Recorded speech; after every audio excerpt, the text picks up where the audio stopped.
The hum of Newark Liberty Airport rises and falls like a pulse, a restless rhythm of movement now disrupted.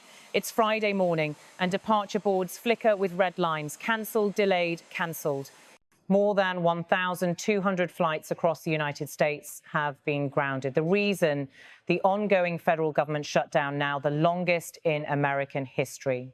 At the heart of the crisis is Washington's budget deadlock. Since October 1st, the government has been partially closed after lawmakers failed to reach an agreement on funding. For most Americans, that gridlock felt distant until today. The shutdown has reached the airports. Travelers at Newark, Chicago, Los Angeles, and nearly 40 other airports are facing chaos. Check-in lines snake across terminals. TSA officers working without pay for over a month move slowly through their shifts. Exhausted, some call in sick, others simply can't afford to keep coming. A federal source tells reporters that air traffic control staff are stretched thin, prompting the Trump administration toward a reduction in national air traffic, a desperate attempt to keep the system from collapsing. The order means fewer planes in the sky and thousands of stranded passengers on the ground. The ripple effect is immediate. Flights to New York, Washington, Miami, Dallas and San Francisco are cancelled in waves. American Airlines alone reports more than 220 cancellations. Delta follows with 170. Other carriers brace for even steeper cuts in the coming days, up to 10% of all flights if the shutdown continues. At Newark, the public address system drones out updates that few can hear over the growing din. Families clutch their tickets, parents try to calm crying children, and business travelers stare blankly at their phones. The exhaustion is visible not just in the travelers, but in the workers. TSA officers in faded blue uniforms share quiet conversations at checkpoints, many wondering when or if they'll be paid again. One agent, speaking off record, describes his life since the shutdown began. "I've been coming to work every day for 5 weeks without a paycheck. My rent's due. My kids need food. But if I stop showing up, the line gets longer for everyone else." His story mirrors that of thousands across the country, men and women who keep airports, ports and borders running while politics stalls in Washington. In Miami International Airport, the scene is just as grim. Long rows of American Airlines jets sit idle under the Florida sun. A lone traveler stares up at the flight board, a sea of cancellations stretching from Atlanta to Los Angeles. For many passengers, rebooking is impossible. Airline staff have no answers, only apologies.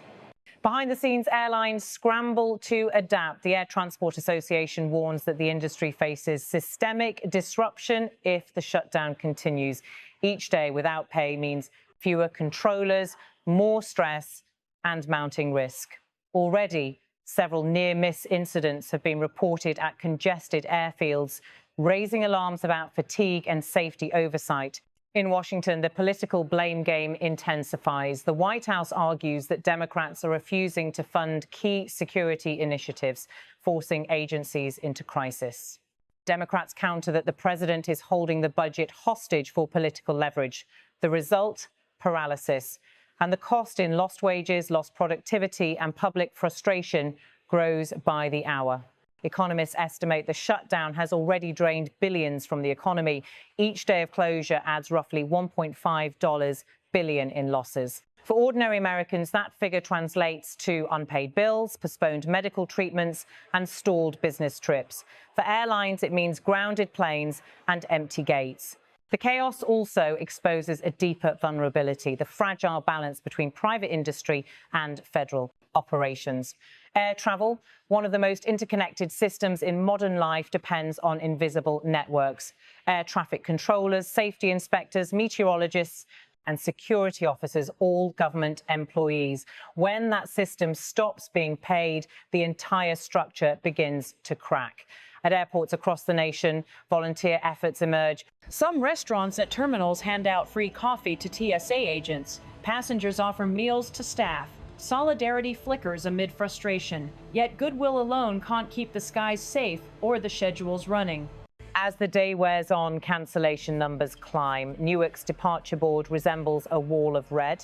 In Los Angeles, ground crews park unused aircraft in overflow hangars. In Boston, storm clouds roll in, compounding delays. For millions of travelers, this isn't just an inconvenience, it's a national breakdown, visible and tangible. By evening, Transportation Secretary officials issue a statement urging calm. They acknowledge the reduction in traffic, calling it a necessary stabilization measure. But the reality is clear, the system is faltering. Pilots, flight attendants and maintenance crews are now publicly warning that safety could be compromised if staff shortages deepen. At Reagan National in Washington, the symbolism is hard to miss. Just miles from the Capitol where the shutdown began, passengers sleep on the floor under signs reading, "Welcome to Washington, D.C. Irony bleeds into fatigue." Meanwhile, pressure builds in Congress. Lawmakers from both parties, facing angry constituents and stranded families, hold emergency sessions through the night. Yet agreement remains elusive. Negotiations break down repeatedly over spending priorities and political posturing.